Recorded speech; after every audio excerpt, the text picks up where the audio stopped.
أما بعد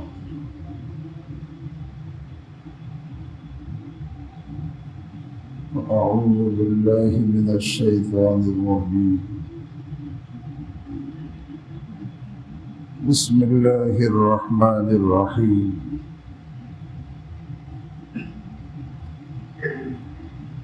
ويل للمطففين الذين إذا اكتالوا على الناس يستوفون وإذا كالوهم أو وزنوهم يخسرون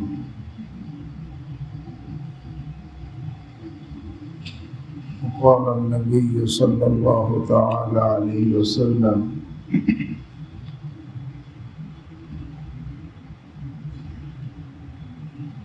ثلاثة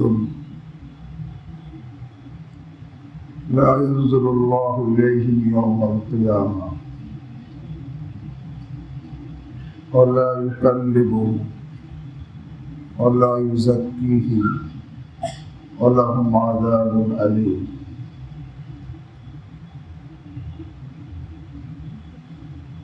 قال من هم يا رسول الله؟ قد خابوا وخسروا. قال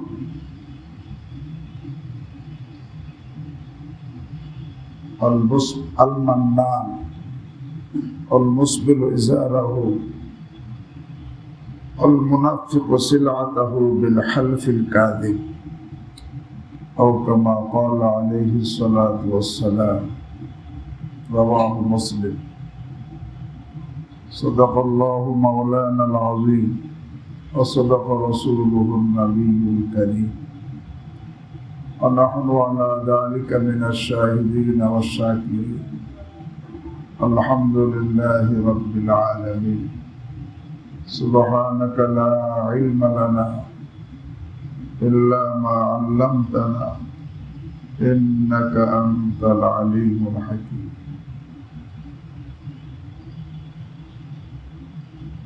محترم হাজিরিন, এখানে আপনারা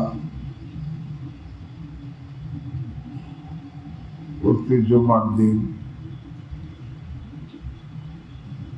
মুফতি সাহেবের জবানে অনেক জরুরি কথা শোনেন, এখনো অনেক জরুরি কথা শুনেছি।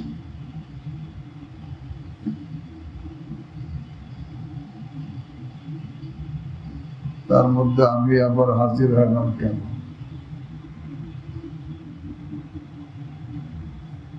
আসলে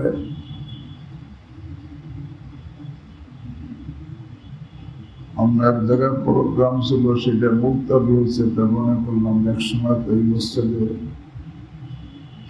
বাজারের লোকদের সাথে কিছু কথা হতো। যখন নিচে মসজিদ ছিল, পুরা মসজিদ ভর্তি থাকতো, যখন প্রতি সপ্তাহে তফসিল হইত। এখন তো একই কথা বারবার বললে দিলের মধ্যে বসে।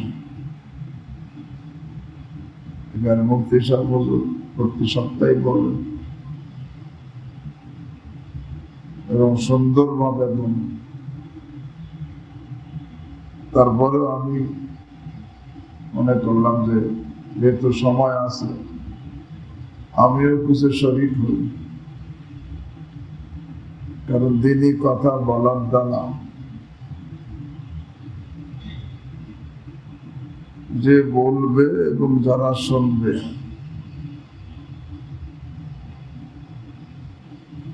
তার যে নিয়ত দুজনের সহি হয়, এই বলা এবং শোনা তার নাজাতে জড়িয়ে হয়ে যায়। নিয়ত সহি, এই জন্য হাজির হওয়া।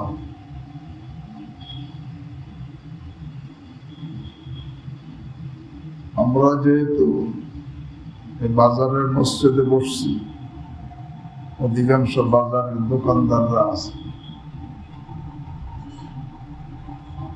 ব্যবসার মধ্যে লাভও আছে আবার ক্ষতিও আছে, তাই না? লাভও আছে, ক্ষতিও লাভও আছে, লসও আছে। দুনিয়ার লাভ লস যেরকম আছে, আখিরাতেরও লাভ লস আছে।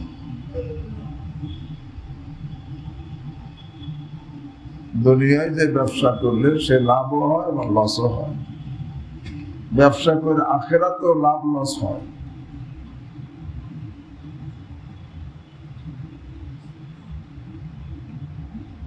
যারা আখিরাতে লাভবান তাদের লাভের কোনো শেষ নেই। কত বড় লাভবান হবে,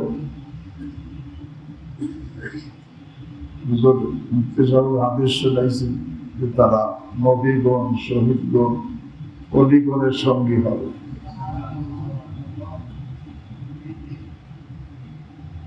নবীগণ, অলিগণ, শহীদগণের সঙ্গী হওয়ার অর্থ এক হাদিস দ্বারা বুঝে আসে তারা জান্নাতে আদনের অধিকারী হবে। জান্নাতে আদন কি? ওমর রাদিয়াল্লাহু তাআলা আনহু বলেন, হাল তাদরুনা মা জান্নাতু আদন, তোমরা কি জানো জান্নাতে আদন কি জিনিস? পরে নিজেই ব্যাখ্যা করতেছেন, কসরুন ফিল জান্নাহ, জান্নাতে আদন হলো জান্নাতের মধ্যে একটা বালাখানা।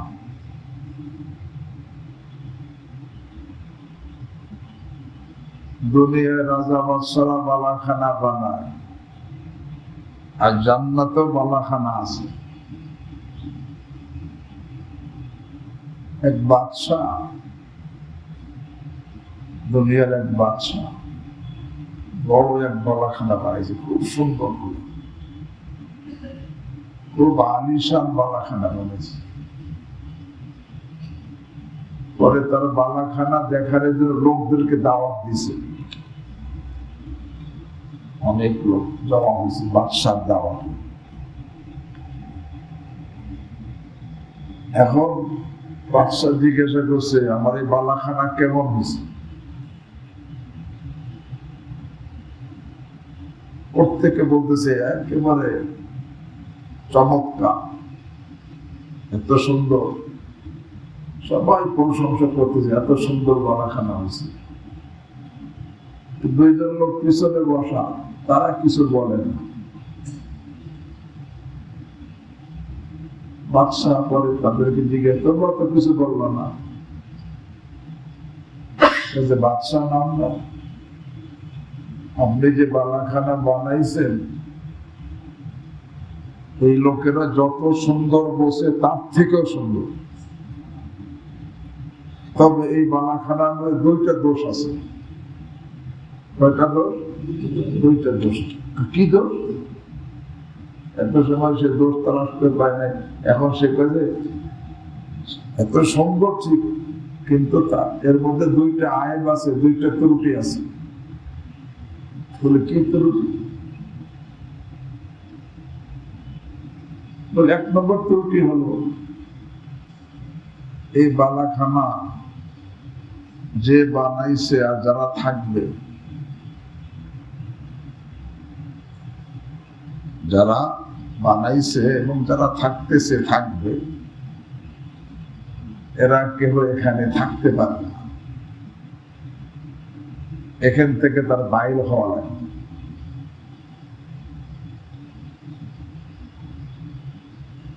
যে বানাইছে তারও বাইর হইতে হবে, যারা থাকবে তাদেরও বের হতে হবে, এবং কবরে যেতে হবে। এটা কেমন বালাখানা যে থাকতে পারবে না, এটা একটা আইন দোষ। দ্বিতীয় একটা দোষ কি, এত সুন্দর বালাখানা এক সময় বিরাম হয়ে যাবে। এক সময় কি বিরাম হয়ে যাবে, তখন বাদশার মাথা নিচু হয়ে গেছে। আসলে তো তাই। পরে জিজ্ঞাসা করে বাদশা, এমন কোন বালাখানা কি আছে যার মধ্যে দুইটা দোষ নাই? হ্যাঁ আছে। বলে কোন বালাখানা? জান্নাতের বালাখানা। তুমি জান্নাতে বালাখানা বানাও, সেখান থেকে কোনোদিন বের হওয়া লাগবে না, সেই বালাখানা কোনোদিন বেরান হবে না। দুনিয়ার বালাখানা যাই বানাও থাকতে পারবা না,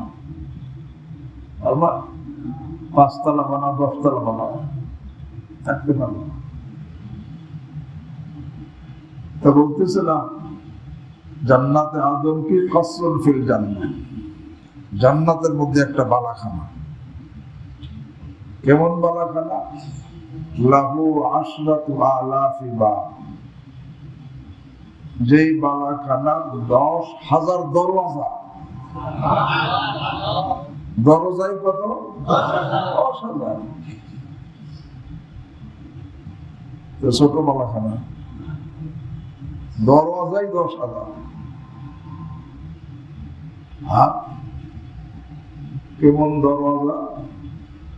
ওয়ালা কুল্লি বাব 25,000 মিনাল হুরিল আইন।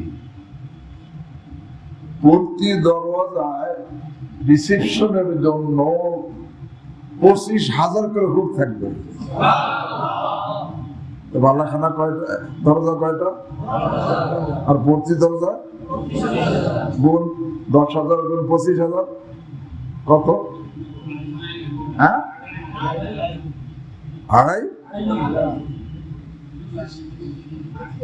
2.5 কোটি হবে না, লক্ষ হবে। 25,000 গুণ 10,000। আল্লাহ,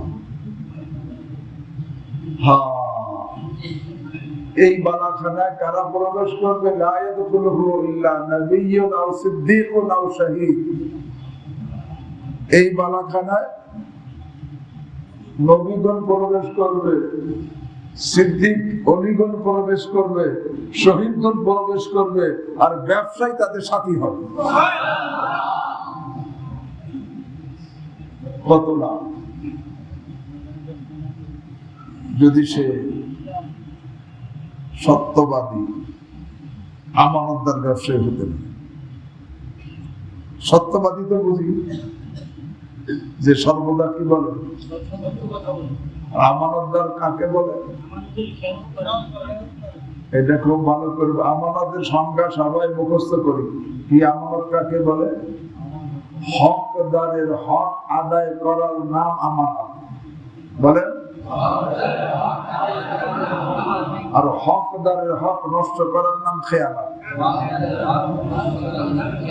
হকদারের হক আদায় করার নাম আমানত। আদাউল হুকুক ইলা আরবাবিহা। আর হকদার হক নষ্ট করার নাম খেয়ানত। আমানতদার মানে সে হকদার হক আদায় করে। হকদার, আল্লাহ হকদার, বান্দাও হকদার। যে আমানতদার হবে সে আল্লাহরও সমস্ত হক আদায় করবে, বান্দাদেরও কি আদায় করবে। আল্লাহর হক নষ্ট করে কেউ আমানতদার হতে পারে না, বান্দার হকও নষ্ট করে কেউ আমানতদার হতে কি পারে না। বোঝে না এই কথা? আল্লাহর হক নষ্ট করে কেউ আমানতদার হতে পারবে না। আল্লাহর হক, আল্লাহর আদেশগুলো পালন করা, নিষেধগুলো বর্জন করা। এখন যদি কেউ আল্লাহর আদেশ পালন না করে সে আল্লাহর হক আদায় করলো না। নিষেধকে বর্জন না করে সে আল্লাহর হক কি করলো না? আদায় করলো না। আমানতদার হতে পারলো না। আমানতদারকে যে হকদার হক কি করে? আদায় করে। আল্লাহ তো হকদার। এই জন্য আমরা কি বলি? আল্লাহ হক বলি না? আল্লাহর হক আছে না? হক আদায় করার নাম আমানত। আর হকদার হক নষ্ট করার নাম কি? ঠিক বান্দারও হক আছে। বাপ মার হক আছে, বিবির হক আছে, ভাই বোনের হক আছে, আত্মীয় স্বজনের হক আছে, প্রতিবেশীর হক আছে। আরে গাহেক যে ক্রেতা তারও কি আছে? হক আছে। এখন কারো হক নষ্ট করলে সে আমানতদার না।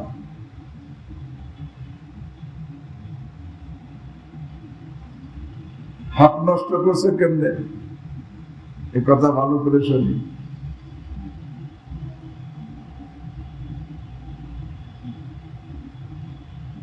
দেওয়ার কথা 1 কেজি, সে 1 কেজিরই পয়সা নিছে, কিন্তু 5 গ্রাম কম দিছে।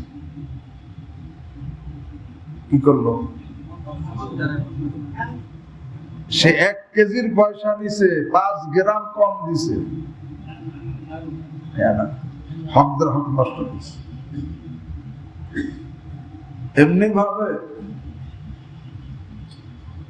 মনে করেন 20 গজের পয়সা নিছে, আধা হাত কম দিছে, কি করলো? হকদের হক নষ্ট দিছে। এমনি ভাবে মনে করেন জাপানি মানের পয়সা নিছে, চায়নার মাল দিছে, না রে, কি করলো? সে হক নষ্ট দিছে। 1 নম্বর মালের পয়সা নিছে, 2 নম্বর মাল দিছে, কি করলো?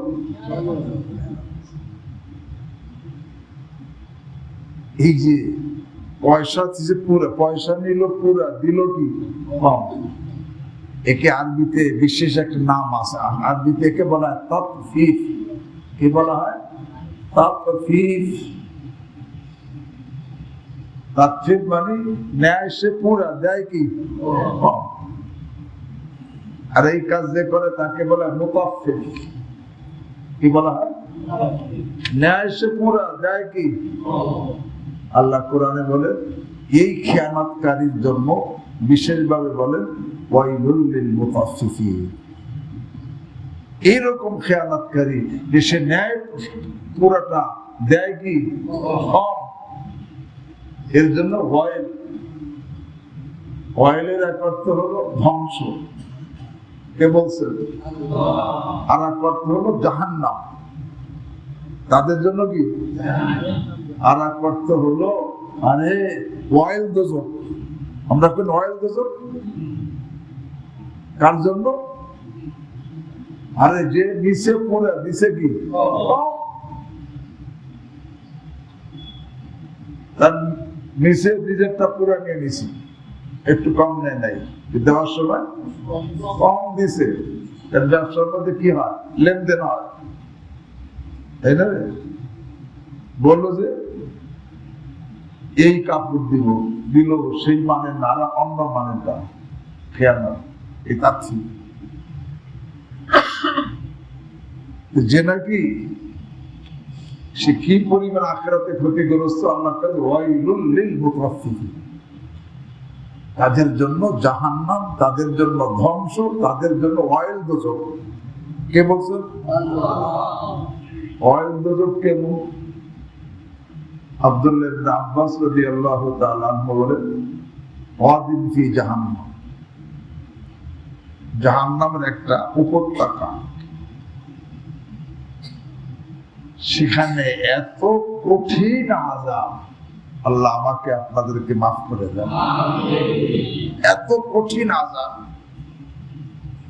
যে লাউ সুয়িরাতিল জিবাল লাযাবাত। যদি এই জায়গার মধ্যে একটা ফেরেশতা একটা পাহাড়কে, পাহাড় সবচেয়ে শক্ত পাহাড় নিয়ে একটু ঘুরলে দেয় ফেরেশতা, যে পাহাড় পাহাড় থাকবে না, ওই জায়গার হিটে মোমের মতো গলে যাবে।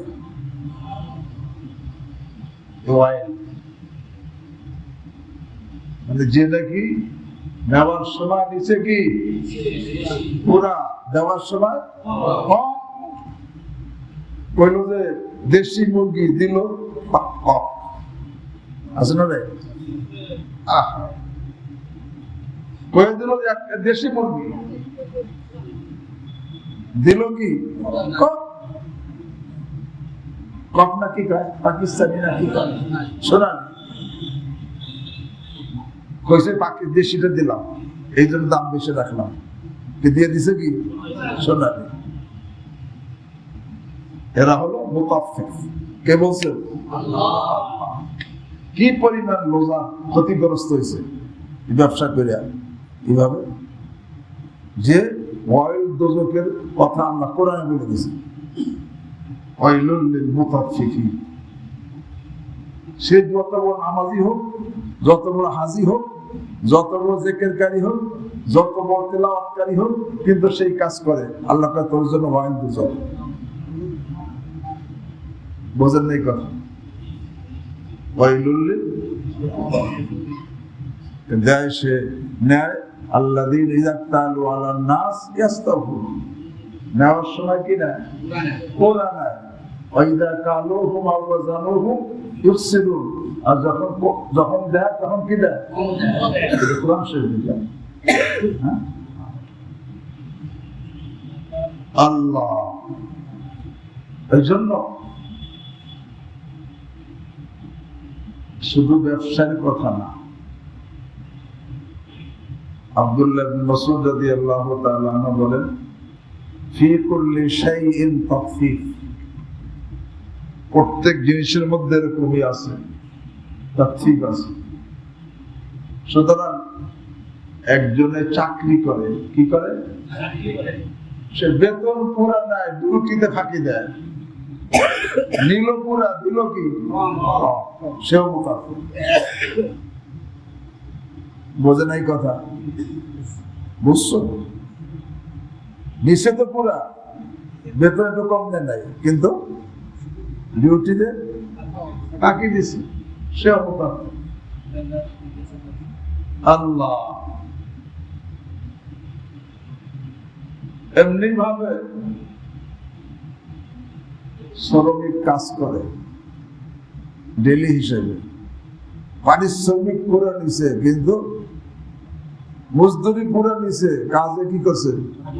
সেও মুকাফির। নিচে পুরা, দিছে কম। আল্লাহ কয় যারা এই লেনদেনের মধ্যে নিবে পুরা, দিবে কম, তারা হলো মুকাফির, তাদের জন্য ওয়াইল। কে বলছেন? আল্লাহ আমাদেরকে হেফাজত। হ্যাঁ, এই জন্য বলতেছিলাম যে ব্যবসা করে এত বড় লাভ অর্জন করা যায়, যার আখিরাতেও সে লাভবান হতে পারে, আবার বড় ক্ষতিগ্রস্ত হতে পারে, বড় ক্ষতিগ্রস্ত হতে পারে। কেমন ক্ষতিগ্রস্ত? হাদিস পড়ছি, মুসলিম শরীফের হাদিস। রাসূল কারীম সাল্লাল্লাহু আলাইহি ওয়াসাল্লাম ইরশাদ করেন, কিয়ামতের দিন তিন শ্রেণীর লোক এমন হবে যাদের দিকে আল্লাহ তাকাবেন না, যাদের সাথে কথা বলবেন না, যাদেরকে পবিত্র করবেন না, যাদের জন্য যন্ত্রণাদায়ক শাস্তি রয়েছে। ভাই, কিয়ামতের দিন যদি আল্লাহ কারোর দিকে না তাকান, তাহলে তার মধ্যে তার দিকে তাকানো কেউ থাকবে? হ্যাঁ, আল্লাহ রাব্বুল আলামিন যদি কারো দিকে না তাকান, তাহলে তার দিকে তাকানোর মতো কেউ আছে? আল্লাহ রাব্বুল আলামিন যদি কারোর সাথে কথা না বলেন, তার সাথে কথা বলার কেউ থাকবে?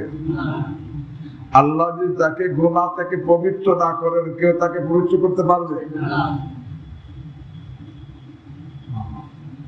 তিন শ্রেণীর লোক এমন যে লা ইয়ানজুরুল্লাহু ইলাইহিম ওয়া লা ইউকাল্লিমুহুম ওয়া লা ইউযাক্কিহিম ওয়া লাহুম আযাবুন আলীম। এই তিন শ্রেণীর মধ্যে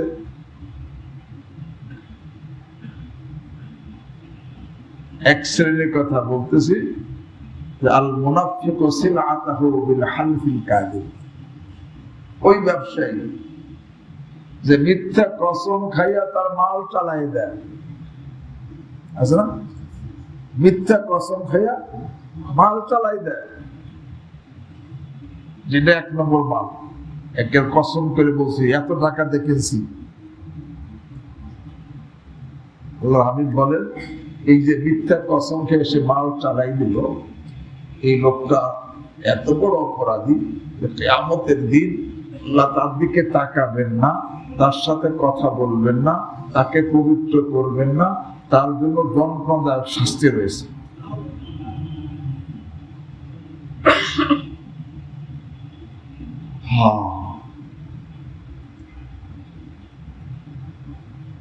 এখানে একটা কথা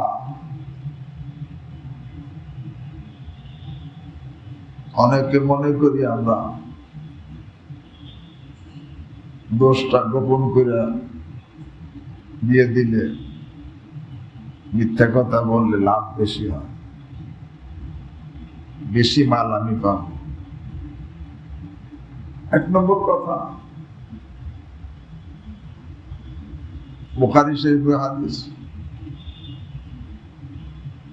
আল বাইয়ান ইযা বায়্যানা ওয়া সাদাকা বুরিকা লাহুমা ফি বাইইহিমা ওয়া ইন কাতামা ওয়া কাযাবা মুহিকাত বারাকাতু বাইইহিমা।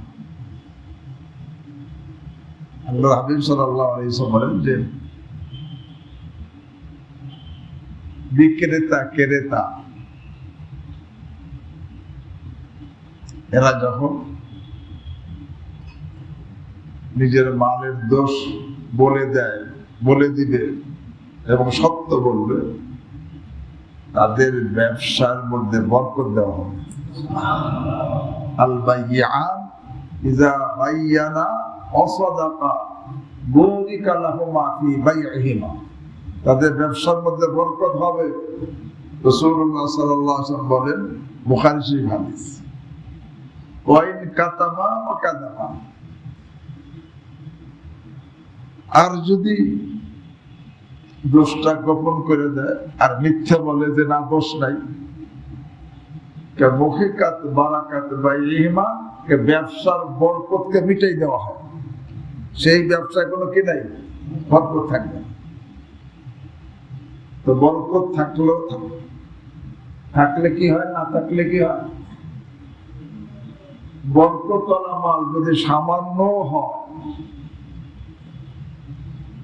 এর দ্বারা তার সব প্রয়োজন আরামের সাথে পুরো হয়ে যায়। আর বরকতহীন মাল যদি অনেক বেশিও হয়, এর দ্বারা তার প্রয়োজন পুরো হবে না, তার অভাব দূর হবে না।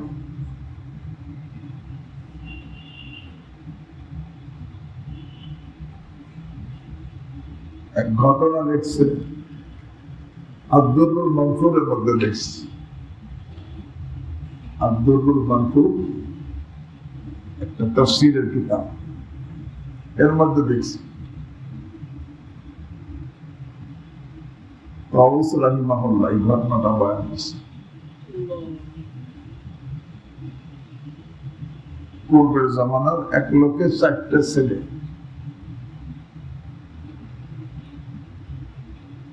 তো বাপ বৃদ্ধ হয়ে গেছে, অসুস্থ, শয্যাশায়ী।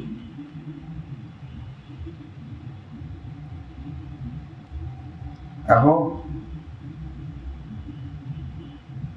পিতা মাতার খেদমত করা, এটা কিন্তু বড় সৌভাগ্যের কথা।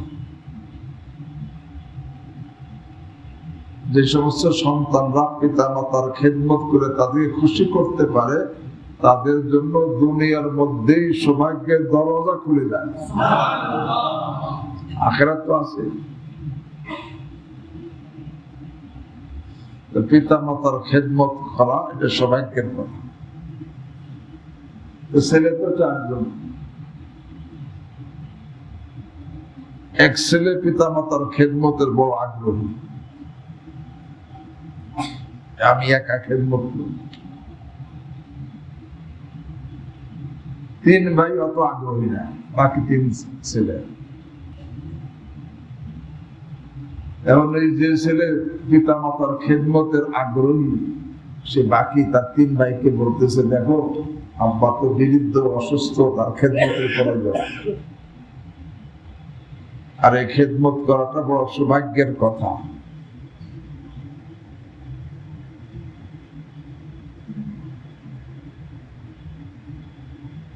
তো তোমরা 3 জন যদি পিতা মাতার খেদমত করো, সৌভাগ্যের কাজটা তোমরা নেও, তাহলে পিতার সম্পদের কিছু তোমরা পাবা না। তুমি খেদমত করে সৌভাগ্যের দরজা খুলে দেওয়া তোমাদের। তোমরা যদি পিতার খেদমত করতে চাও, করতে পারবা, তাহলে তার সম্পদ সর্ব আনার 1 আনাও তোমরা পাবা না। খেদমত সুযোগ পেয়ে গেছে। আর যে আমাকে সুযোগ দাও খেদমতের, আমি পিতা মাতার খেদমত করব, আর এমনি 16 আনা সম্পত্তির 1 আনা আমি নিব না। বুঝে নাই? ঠিক আছে। এখন ওই ভাইরা তো অত পিতা ভক্ত না, তাদের মধ্যে মানের লোক বেশি। ঠিক আছে, তুই খেদমত কর, আমরা মানব, ঠিক আছে, প্রতিটি চাইছি। এরপরে তার বিরুদ্ধ মানুষ অসুস্থ, তার খেদমত সে সাধ্য অনুযায়ী করতেছে, কিন্তু মানুষের হায়াত তো নির্ধারিত। পরে পিতা মারা গেছে,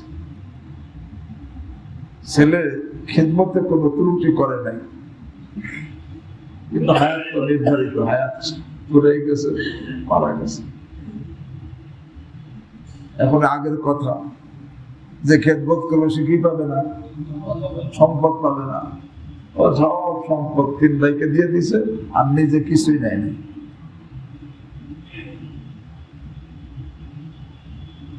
এখন এর মধ্যে এইভাবে দিন যাচ্ছে। একদিন এই ছেলে যে খেদমত করছে, সে স্বপ্নে দেখতেছে, এক লোক স্বপ্নে তাকে বলতেছে অমুক জায়গায় তোমার জন্য 100টা স্বর্ণ মুদ্রা রেখে দেওয়া হয়েছে, বইটা নিয়ে ব্যবহার করো। যে ছেলে পিতা কি করছে? খেদমত করছে। এখন ছেলে স্বপ্নে জিজ্ঞাসা করে 100 স্বর্ণ মুদ্রা তো ঠিক আছে, এই 100 স্বর্ণ মুদ্রার মধ্যে বরকত আছে নাকি?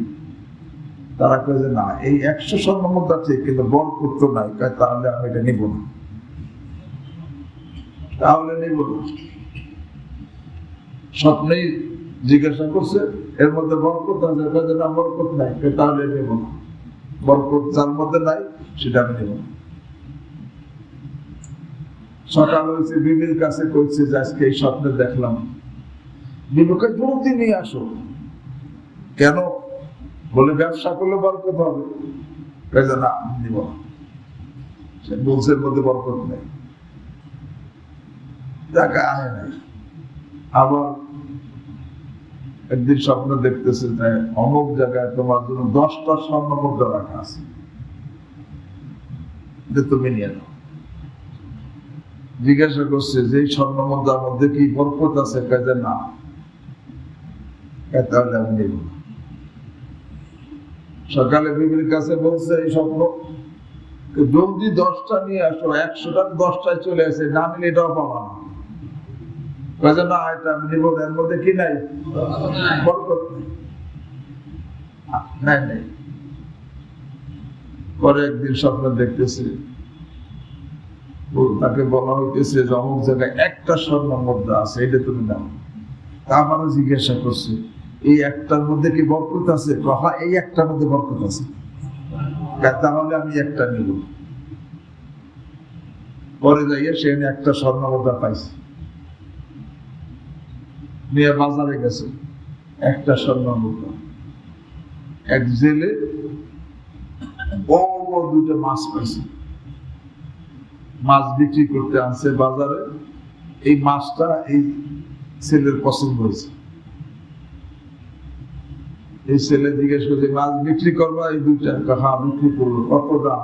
1টা স্বর্ণ মুদ্রা। ঠিক আছে, আমাদের দাও।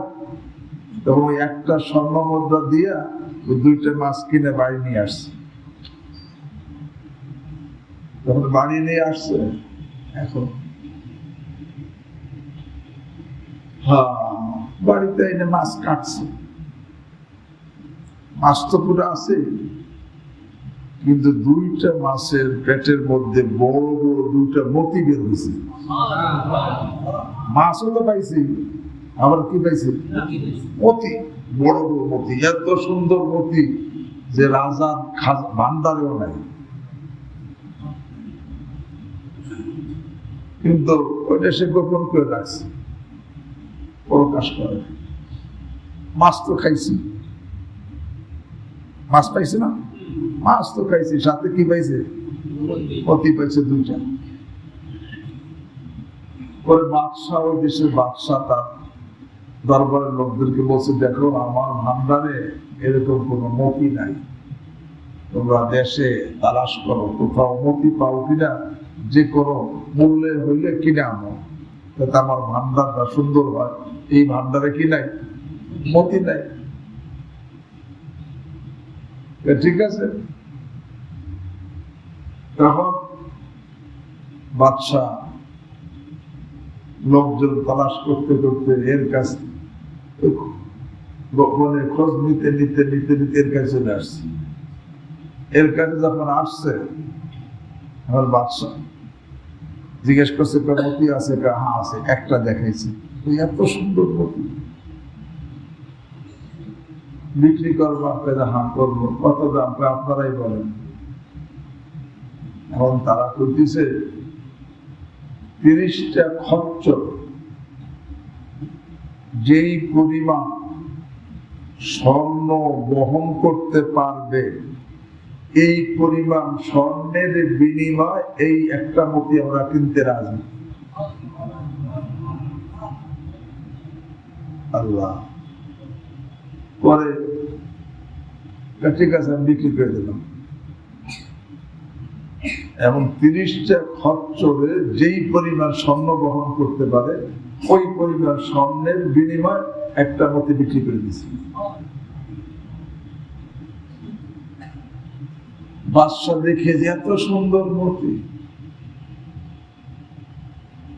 এর আর একটা জোড়া হইলে ভালো হইতো, দেখো জোড়া পাওয়া যায় কিনা। আবার তালাশে বের হয়েছে, তালাশ করে এর কাছে আবার আইছে। এ কইছে, হ্যাঁ আর একটা মতি আছে, দেখেছে খুব সুন্দর। কত দাম? বা তোমরাই বলো। বলতেছে যে আমরা একে কিনতে পারি যে 60টা খচ্চর যেই পরিমাণ স্বর্ণ বহন করতে পারবে, এর বিনিময়ে এটা কিনতে পারি। আমি এই বিনিময়ে বিক্রি করে দিলাম। তো বলতেছিলাম, বরকত সামান্য জিনিসে অনেক কাজ হয়। হাদিসে আছে আল বাইয়া, এই ঘটনা আদ-দুররুল মানসুরের মধ্যে আছে। তাউস রাহিমাহুল্লাহ বর্ণনা করেছেন, যেখানে বুখারী হাদিস কি আল বাইয়া ইযা বাইয়ানা ওয়া সাদাকা, যখন বায়ে মুশতারি, ক্রেতা বিক্রেতা প্রত্যেকে তারা মালের দোষ বর্ণনা করবে আর সত্য বলবে, তাহলে আরে তাদের বরকতে, তাদের ব্যবসার মধ্যে বরকত দেওয়া হবে। আর ওয়াইন কাতামা ও কাতামা, আর যদি দোষ গোপন করে আর মিথ্যা বলে, মহিকাত বারাকাত বাইহিমা, তাদের ব্যবসার বরকতকে লুটিয়ে দেওয়া হবে। বর্তমানে আমাদের প্রত্যেকের মধ্যে মাল বাড়ানোর ফিকির আছে, বরকত বাড়ানোর ফিকির শতকরা কয়জনের আছে? কম। হ্যাঁ, মাল বাড়ানোর ফিকির সকলের আছে,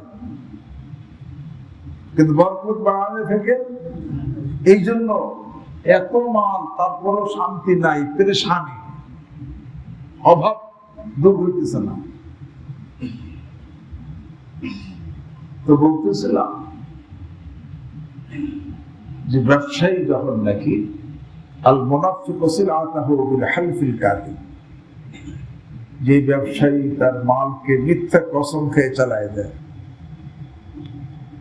আল্লাহ কি পরিমাণ নারাজ হন। সে যত বড় নামাজি হোক, যত বড় হাজি হোক, যত বড় গাজী হোক, আল্লাহ হাবিব বলেন কিয়ামতের ময়দানে আল্লাহ তার দিকে তাকাবেন না, তার সাথে কথা বলবেন না, তাকে পবিত্র করবেন না, তার জন্য যন্ত্রণাদায়ক শাস্তি রয়েছে। তো বলতেছিলাম, মনে রাখবেন, আমি আপনি দুনিয়াতে আসার আগে না, শুধু আসমান জমিন সৃষ্টিরও 50,000 বছর আগে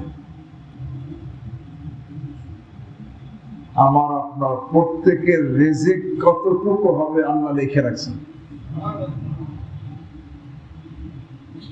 আল্লাহ নিজে বলেন, নাহনু কাসামনা বাইনাহুম মাঈশাতাহুম ফিল হায়াতিদ দুনিয়া। আল্লাহ বন্টন করছেন কে রিজিক? বলে আল্লাহ বন্টন। তবে সকলে মিলে সমান বন্টন করেননি। কারোর জন্য বেশি, কারোর জন্য কি কম। এটাও পরীক্ষার জন্য, বেশি এটাও কি পরীক্ষার জন্য। বেশি কি পরীক্ষা? যে বেশি পাইয়া শুকর আদায় করি না নাফরমানি করি। কম পাইয়া কি পরীক্ষা? কম পাইয়া সবর করি না অভিযোগ করি। পরীক্ষা। তবে কম পাইয়া যে পরীক্ষা, এই পরীক্ষাটা সহজ। বেশি পাইয়া যে পরীক্ষা, এই পরীক্ষাটা কঠিন। একটা পরীক্ষা সহজ আর কঠিন হওয়ার মাপকাঠি কি? যেই পরীক্ষায় পাশের হার বেশি, ফেলের হার কম, সেটা কি বলে? আর যেই পরীক্ষায় ফেলের হার বেশি, পাশের হার কম। হ্যাঁ, এখন যাদেরকে আল্লাহ কম মাল দিয়েছে তাদের মধ্যে পাশের হার বেশি। যাদেরকে বেশি মাল দিয়েছেন তাদের মধ্যে কি ফেলের হার বেশি। বুখারী শরীফের হাদিস, রাসূল করিম সাল্লাল্লাহু আলাইহি ওয়াসাল্লাম ইরশাদ করেন, ইত্তালাতু ফিল জান্নাহ ফারাআইতু আকসারা আহলিহা আল ফুকারা। আমি জান্নাতের দিকে তাকাইছি, তখন দেখি জান্নাতের অধিকাংশ হলো গরিবরা। কেন? বলে তারা পরীক্ষায় পাস করে কোথায় চলে গেছে? জান্নাতের অধিকাংশ গরিবরা। তারা পরীক্ষায় পাস করে জান্নাতে চলে গেছে। গরিবরা অধিকাংশ হইলে তাহলে অটোমেটিক বুঝে আসে ধনীরা কি জান্নাতের মধ্যে কি বেশি না কম? কেন? তারা ফেল হয়ে গেছে। বোঝেন নাই কথা? এই জন্য যাদের সম্পদ কম তাদের একদিক দিয়ে খুশি হওয়া দরকার যে আমার পরীক্ষা কি সহজ, আমার পরীক্ষা সহজ। এই জন্য জান্নাতের মধ্যে গরিবদের সংখ্যা কি থাকবে? বেশি থাকবে। ধনীদের সংখ্যা কি কম থাকবে। বুখারী শরীফ হাদিস। হ্যাঁ, বলতেছিলাম গরিব যদি অভাব থাকে, কম থাকে রিজিক, এই জন্য পেরেশান না হওয়া। হ্যাঁ, আমি যদি মনে রাখবেন, যদি আমার রিজিক কম হয় কিন্তু আমি যে মুত্তাকি পরহেজগার হই, আল্লাহ ওই কমের মধ্যে এমন বরকত দিবেন, আমার সব প্রয়োজন আরামে পুরো হয়ে যাবে। বরকত বলা হয় শাইয়ে কালিল নাফে কাসির মা'আর রাহা। অল্প জিনিস অনেক তার ফায়দা, আরামের সাথে। আরামের সাথে অল্প জিনিসে অনেক লাভ হওয়ার নাম হলো কি বরকত। যদি কোনো ব্যক্তি রিজিক তো আল্লাহ বন্টন করছেন, তার মধ্যে বাড়বেও না কমবেও না, বাড়বেও না কমবেও না। যার জন্য বেশি সে বেশি পাবে, যার জন্য কম সে কমই পাবে। সুতরাং একে তো কম পাইলে যে আমার রিজিক কম, এই জন্য একদিকে খুশি হওয়া দরকার যে আমার পরীক্ষা কি সহজ। হ্যাঁ, এক হাদিসের মধ্যে আসছে লাউলা সালাসা, যদি তিনটে জিনিস না হতো,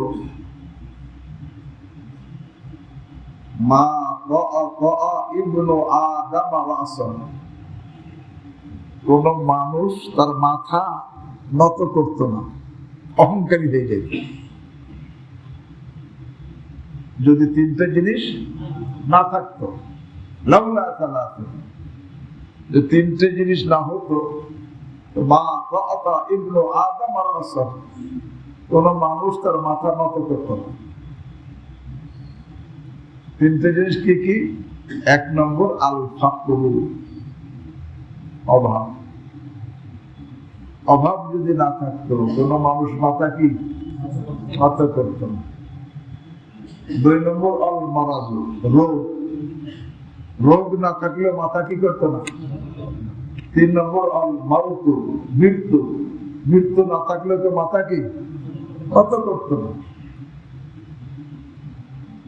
তো বলতেছিলাম, যাদের রিজিক কম তাদের চিন্তা করি যে এর মধ্যে আমার জন্য এটা সহজ পরীক্ষা। হ্যাঁ, আমি যদি তাকওয়ার সঙ্গে থাকি আল্লাহ এর মধ্যে বরকত দিবেন। আল্লাহ ওয়াদা করেছেন, আরে আল্লাহ আন্না আহলুল কুরআন আমানু ওয়াত্তাকাউ লাফাতাহনা আলাইহিম বারাকাতিন মিনাস সামাই ওয়াল আরদ। যদি লোকজন আর ঈমানদার আর পরহেজগার হয়ে যায়, মুত্তাকি হয়ে যায়, আল্লাহ বলেন অবশ্যই আসমান জমিনের সমস্ত বরকতের দরজা খুলে দেব।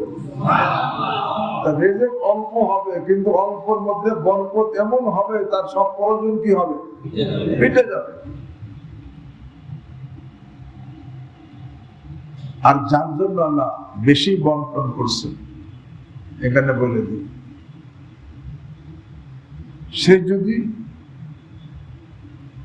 শরীয়তের বিধান মতে হালাল ভাবে উপার্জন করে, তারপরেও সে ওই রিজিক পাবে যেটুকু তার জন্য আল্লাহ কি করছে নির্ধারণ করে। তার রিজিক কম হবে না, কারণ বন্টন কার? আল্লাহ। এখন যারা নাকি বেসবর হয়, শরীয়তের বিধান লঙ্ঘন করে ব্যবসা করে, তারাও বেশি পায় না যেটুক, আরে তার জন্য নির্ধারিত সেইটুকুই পায়, তবে বেসবর হওয়ার কারণে হারাম ভাবে পায়। সবর করলে পাইতো কিভাবে? হালাল ভাবে।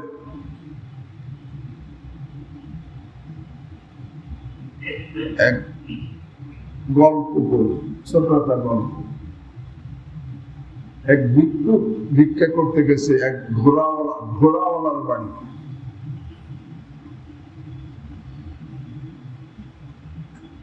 এখন ঘোড়াওয়ালা ঘোড়া পালে, তার ঘোড়ার লাগাম থাকে, ওই লাগাম নতুন একটা লাগাম কিনে ওখানে রেখে দিছে। ঘোড়া আসতা তো ভিক্ষুক এসে ভিক্ষা চাইছে, ঘোড়াওয়ালার কাছে আমারে ভিক্ষা দেয়। ঘোড়াওয়ালা কইছে, বসো, আমি আসতেছি। ঘরে থেকে নিয়ে আসতেছি। ঘরে গিয়ে একটু কাজে হয়তো আটকা গেছে, একটু দেরি হয়েছে আসতে। কিন্তু ঘোড়াওয়ালা 2টা দিরহাম নিয়ে আসছে, ভিক্ষুককে দিবে। কয়টা দিরহাম? 2টা দিরহাম। কিন্তু আইসা দেখে ভিক্ষুক নাই, সাথে সাথে তাকে লাগামটাও নেই। একটু আগে সে লাগাম দেখে ঘরে ঢুকছে, এখন আইসা দেখে ভিক্ষুকও নাই, লাগামও নাই। তখন ওই ঘোড়াওয়ালা চিন্তা করছে, ভিক্ষুকের তো ঘোড়া নাই, সে তো লাগামটা বিক্রি করে ফেলবে। আগাই দেখি দোকানে, আগাই দেখে যে ওই লাগামটা ঝুলতেছে। এবার তুমি লাগাম পাইলা কোথায়? একটু আগে একজন বেশি বলে, কত বেশি? 2 টাকা, 2 দিরহাম। এই 2 দিরহাম নাও, আমার লাগামটা দাও। এখন বলেন তো দেখি, এই ভিক্ষুক যে লাগামটা চুরি করে আইনে বিক্রি করছে, কত পাইছে? সবর করলে ওই মালিক তার জন্য কয় দিরহাম ছিল? সবর করলে সে 2 দিরহাম পাইতো হালাল ভাবে। সবর করে নাই, পাইছে 2 দিরহামে। কিভাবে? হারাম ভাবে। যারা নাকি শরীয়তের বিধান অনুযায়ী ব্যবসা করে, তারা ওই আল্লাহ যেটা নির্ধারণ করে সেইটাই পাবে, তবে হালাল ভাবে পাবে। আর যারা নাকি আল্লাহ মাফ করে লোভে এরকম ভাবে বাড়ানোর বেশি লাভের জন্য হারাম ভাবে আল্লাহর বিধান লঙ্ঘন করে ব্যবসা করবে, দেখা যাবে সে কি হবে? হারাম ভাবে। হারাম ভাবে হবে, বেশি পাবে না, কিন্তু পাবে ওটা কি? হারাম ভাবে। রিজিক নির্ধারিত, বাড়ানোর কমানোর ক্ষমতা আমাদের কারো নাই। যার জন্য কম সে কমই পাবে, যার জন্য বেশি সে বেশি পাবে। হ্যাঁ, আমি এইটা হালাল ভাবে উপার্জন করতে পারি বা হারাম ভাবে করতে পারি। এই জন্য মনে রাখবেন, এই মাল কিন্তু পরীক্ষার বস্তু। ইন্নামা আমওয়ালুকুম ওয়া আওলাদুকুম ফিতনা, এটা পরীক্ষার বস্তু। মাল দ্বারা আল্লাহ পরীক্ষা করেন। হাকিমুল উম্মাহ মুজাদ্দিদ বিল্লাহ শাহ আশরাফ আলী থানভী নওয়ারাল্লাহু মারকাদা বলেন, আরে মালের দ্বারা আল্লাহ 3 মারহালায় 3 স্তরে পরীক্ষা করেন, 3 ধাপে পরীক্ষা করেন। মালিক পরীক্ষা কয় ধাপে? 3 ধাপ। প্রথম ধাপ উপার্জনের ধাপ। কিসের ধাপ? উপার্জন। আমি কিভাবে উপার্জন করি, হালাল ভাবে না হারাম ভাবে, এই ধাপ। কারণ প্রত্যেকেই তার জন্য যেটা নির্ধারিত আছে সেটা সে পাবে, তবে সে এটা হালাল ভাবে উপার্জন করতে পারে, আবার কি হারাম ভাবে। এই পরীক্ষা আমি কিভাবে করি, এটা আল্লাহ দেখবেন। ব্যবসা করতেছে, ওই যে বললাম মাপে একটু কম দিতেছে, মালে ভেজাল দিতেছে, চায়নার মালকে জাপানি করে বিক্রি করতেছে, 2 নম্বর মালের মধ্যে 1 নম্বরের লেবেল লাগাইতেছে, আছে না? আরে ফলওয়ালা গাছকে, অসারা গাছকে শাড়িকে বিক্রি করে দিতেছে। কাজে শাড়ি মাল দিব, ভিতরে ফল কি করছে? ঢোকাই দিছে, আছে না? বলে এইভাবে করলে তুমি বেশি পাবা না, যেটুকু তোমার জন্য বরাদ্দ সেইটুকুই পাবা। ভাবি এতে তোমার এইভাবে ধোকা দিলা, মুকাফফিফ হয়লা, তুমি তোমার জন্য ওয়াইল দুজক। আল্লাহ বলেন ওয়াইলুল লিল মুকাফফিফিন আল্লাযীনা ইযা কালু আলান নাস ইস্তাওফুন ওয়া ইযা কালুহু আও ওয়াজানুহু ইখসিন। তুমি ধোকা ফাঁকি কইরা বেশি পাবা না। আর শরীয়ত মতো বিধান মতো যদি উপার্জন করতে, ওইটুকু পাইতাম, এতে কম পাইতাম না। কারণ এই বন্টন কাজ। মালের 3 ধাপে পরীক্ষা মালের দ্বারা। প্রথম উপার্জনের ধাপের পরীক্ষা, উপার্জনের ধাপ। ব্যবসার দ্বারা উপার্জন করতেছি, চাকরির দ্বারা উপার্জন করতেছি, শ্রম দ্বারা উপার্জন করতেছি, এমনি ভাবে ওয়ারিশ হিসেবে মিরাসের মালিক হইতেছি। কিন্তু সবখানে হালাল হারামের সম্পর্ক আছে, আছে না? আছে। সব জায়গায় হালাল হারামের সম্পর্ক আছে। আমি ডিউটি পুরা করলাম না, বেতন পুরা নিলাম, কি হবে? শ্রম দিলাম না পুরা, মজদুরি পুরা নিলাম, কি হবে? হারাম হবে। এই জন্য মিরাসের সম্পদ, এটা আমি বারবার বলি, এখানে আমরা অনেকে হারামে লিপ্ত। কিভাবে?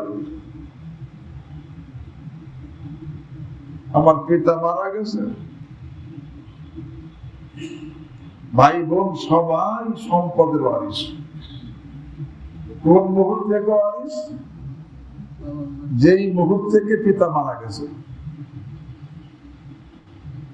যেই মুহূর্তে পিতা মারা গেছে সেই মুহূর্ত থেকে ভাই যেরকম ওয়ারিস, বোনও কি ওয়ারিস। ছেলে ওয়ারিস, মেয়ে ওয়ারিস।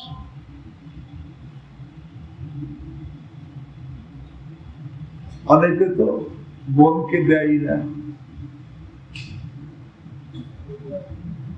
বোনের আত্মসাৎ করবো। হালাল না হারাম? হারাম, হারাম, হারাম।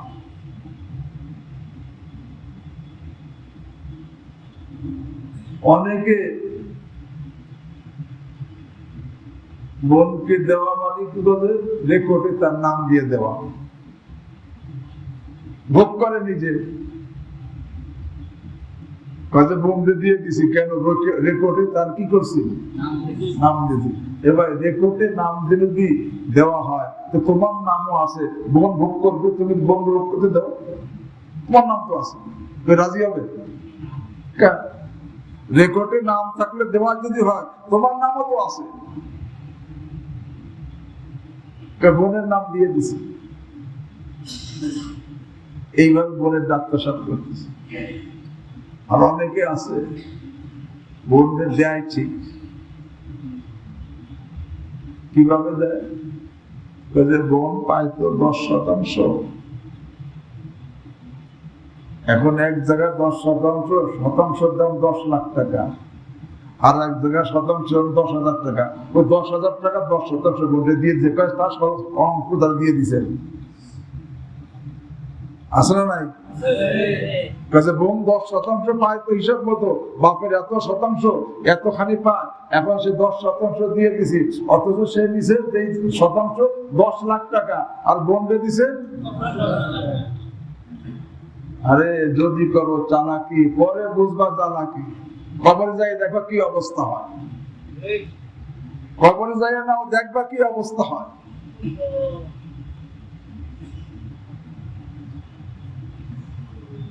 অনেকে আছে না দিছি তো ঠিক মতোই, সব ভালো মন্দ মিলেই দিছি, তবে বাপ মারা গেছে যখন, তার থেকে 20 বছর পরে দিছে। এই 20 বছরও তো বোনের অংশ ছিল কি ছিল না? অনেক কাজে বোন আমার বাড়িতে বেড়াইতে আইছে না, বেড়াইতে আইছে ভাই হিসেবে, জমি হিসেবে না, জমির অংশ হচ্ছে ভিন্ন। বোনের কাছে ভাইয়ের কাছে আসছে, ভাই হিসেবে আসছে। এখন যে আমি 20 বছর তারটা খাইলাম, 20 বছর পরে দিছি, আমি তার কাছে ঋণী। জলদি আরে তার থেকে মামলা সাফ করো, হয়তো তার এর বিনিময়ে তাকে পয়সা দাও, নতুবা তার থেকে ক্ষমা নাও, মানে কিয়ামতের ময়দানে এর কারণে তুমি জাহান্নামে হয়ে যাবে। বোঝেন নাই কথা? বলতেছিলাম মালের 3 ধাপে পরীক্ষা, প্রথম হলো উপার্জনের ধাপ, আমি কিভাবে উপার্জন করতেছি। মনে রাখবেন, যার উপার্জন হালাল সে মুস্তাজাবুদ দাওয়াত, অর্থাৎ তার দোয়া আল্লাহর দরবারে কবুল হবে। যার উপার্জন হালাল, যার উপার্জন হালাল, সব আমল তো কবুল হবেই, তার দোয়াও কবুল হবে।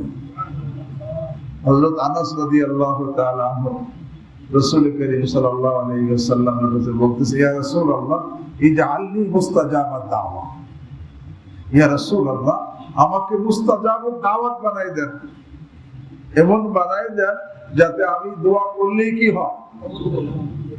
আল্লাহ হাবিব বললেন, ইয়া আনাস আতিব কাসবাক তুস্তাজাব দাওয়াতুক। হে আনাস, তোমার উপার্জনকে হালাল করো, তোমার দোয়া কবুল হবে। উপার্জনকে হালাল করো।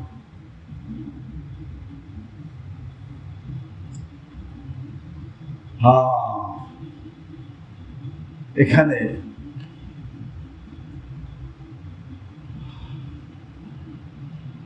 সবাই খেয়াল করা দরকার যে আমি কি উপার্জন করতেছি, কিভাবে করতেছি, কিভাবে করতেছি আমার উপার্জন।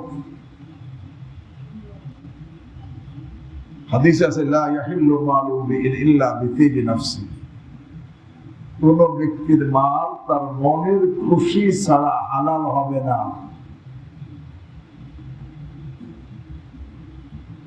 চক্ষু লজ্জায় বললে কিন্তু কি হবে না, হালাল হবে না, মনের খুশিতে দেওয়া লাগবে।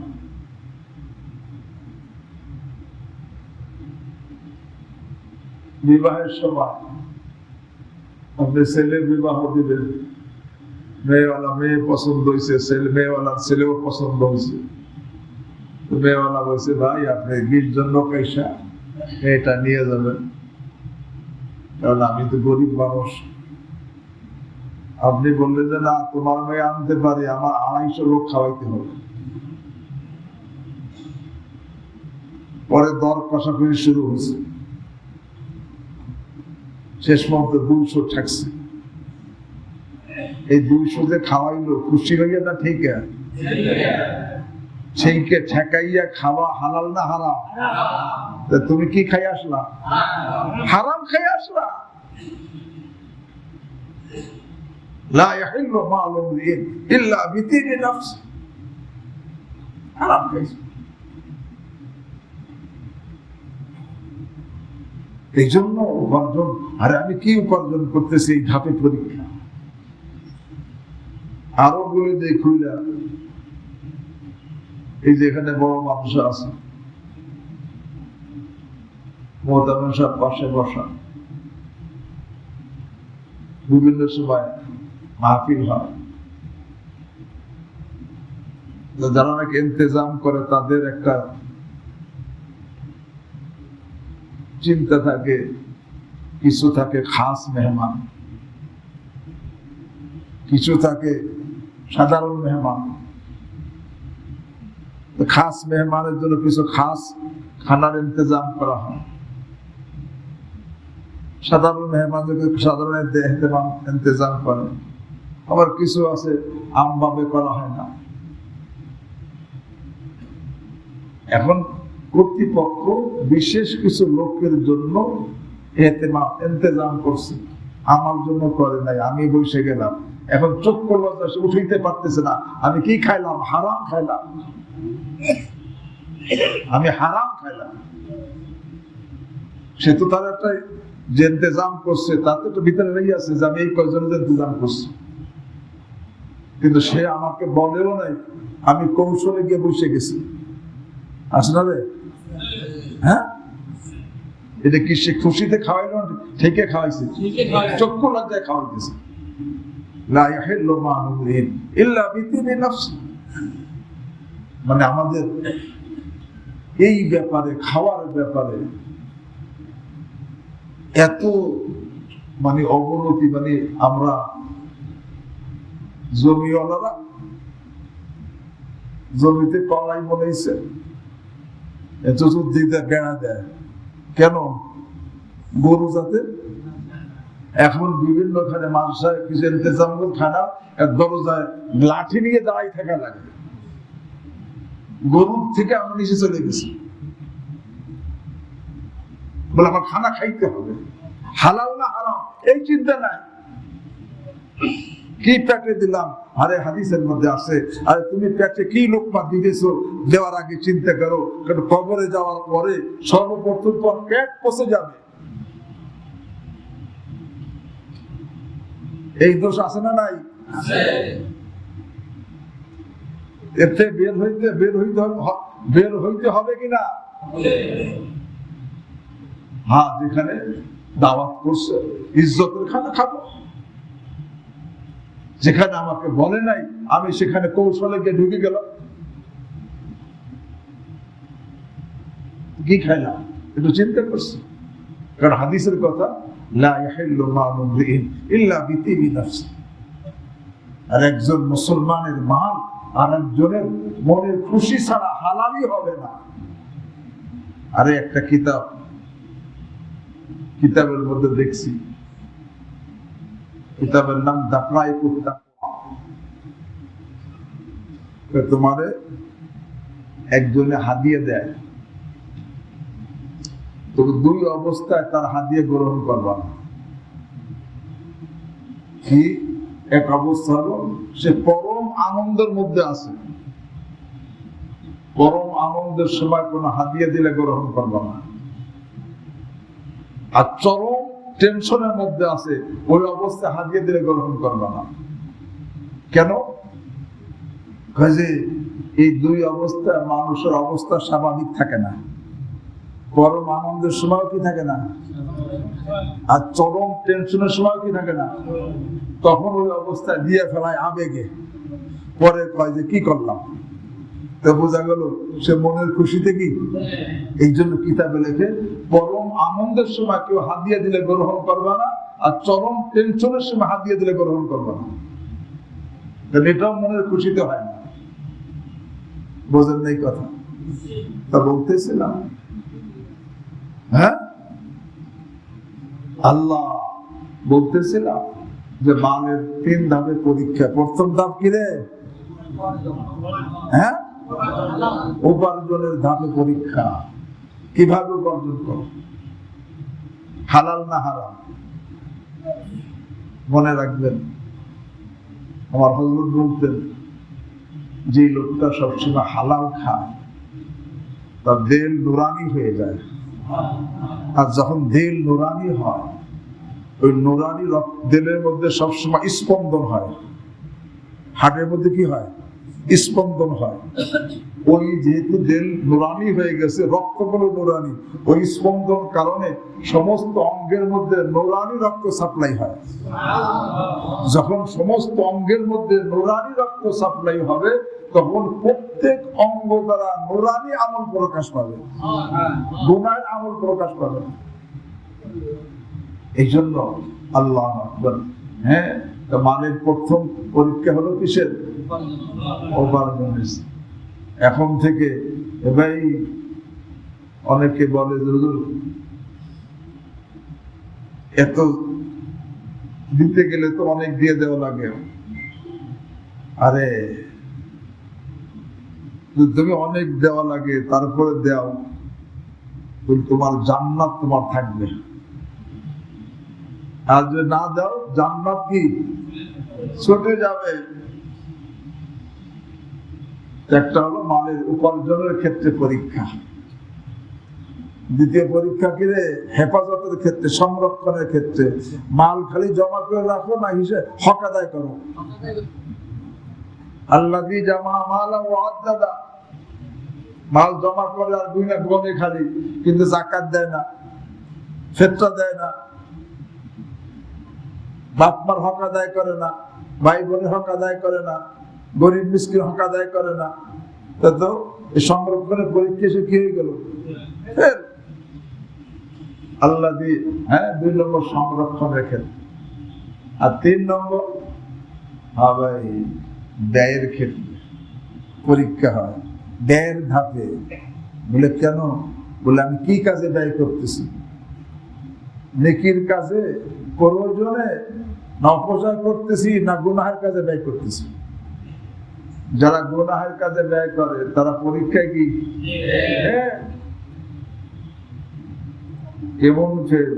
আল্লাহ কয় যে এত ফেল হয়ে যায় যে তখন তারা শয়তানের ভাই হয়ে যায়। যারা গুনাহের কাজে মাল খরচ করে তাদেরকে আল্লাহ কি বলছেন? ইন্নাল মুবাযযিরিনা কানু ইখওয়ানাশ শায়াতিন। যারা গুনাহের কাজে মাল ব্যয় করে তারা কার ভাই? শয়তানের ভাই। এ ভাই, তোমাদেরকে জিজ্ঞাসা, এই যে মোবাইল আছে, কি মোবাইল? Touch mobile. ওর মধ্যে কত বাজে ছবি দেখা যায়, আছে না? বা বেগানামের সাথে ভিডিও কলে কথা কওয়া যায়, গান শোনা যায়, কত গুনাহের সামান ভিতরে আছে। এগুলো করতে পয়সা খরচ হয় কি হয় না? হ্যাঁ, এই খারাপ ছবি দেখতে কি হয়? এটা বেগানামের সাথে তুমি যে ভিডিও কলে কথা বললা, চোখের দ্বারা তাকাইলা, চোখের জেনা, মুখে কথা বললা, জবানের জেনা, আরে কথা কানে শুনলা, কানের জেনা হইল।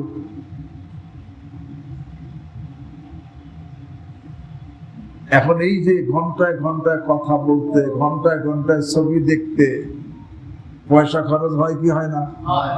এই পয়সাটা নেকির কাজ না গুনাহের কাজ খরচ হবে? তো বোঝা গেল যারা এরকম ভাবে মোবাইলের মধ্যে খারাপ ছবি দেখে, বেগানা মেয়ের সাথে এরকম গল্প করে, তারা সবাই পয়সা খরচ করে। আর এই পয়সা খরচ করলো গুনাহের কাজে। আল্লাহ যারা গুনাহের কাজে পয়সা খরচ করে তারা কার ভাই? আমাদের মধ্যে শয়তানের ভাই আছে নাকি? যত লোক মোবাইলের মধ্যে খারাপ ছবি দেখে, সে কারি সাহেব হোক আর হাফেজ সাহেব হোক, ইমাম সাহেব হোক আর মুয়াজ্জিন সাহেব হোক, হাদি সাহেব হোক আর গাজী সাহেব হোক, শয়তানের ভাই। কে বলছেন?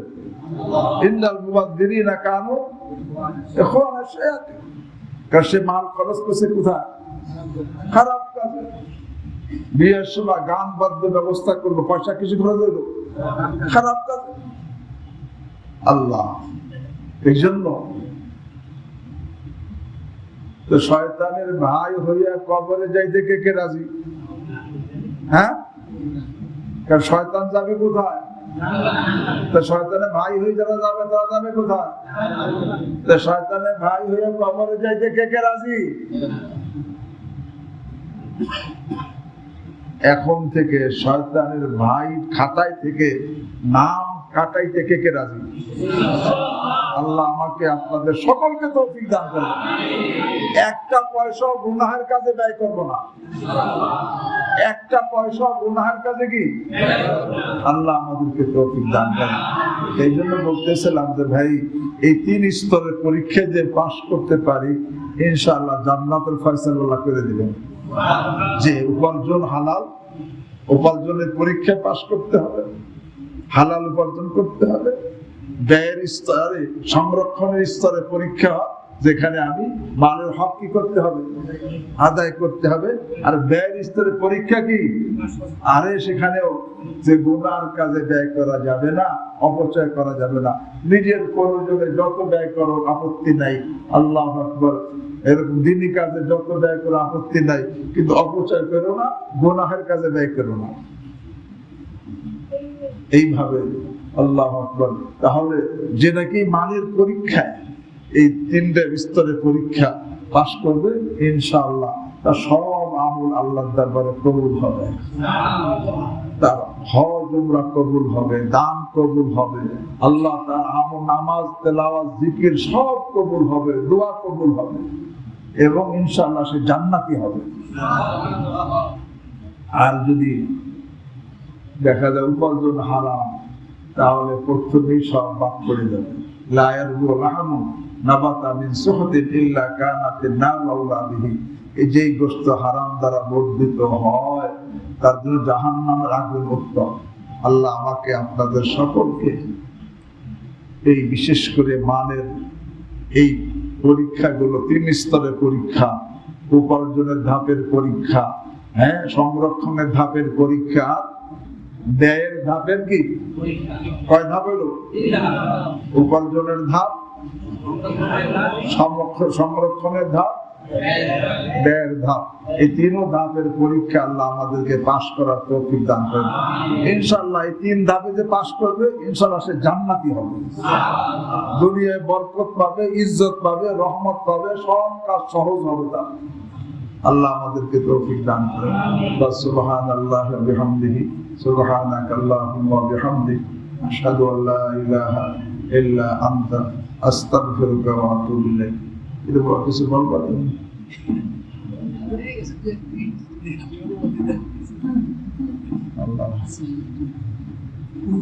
আপনার কাছে আমাদের একটা দাবি আছে মুসল্লিদের পক্ষ থেকে। কি দাবি?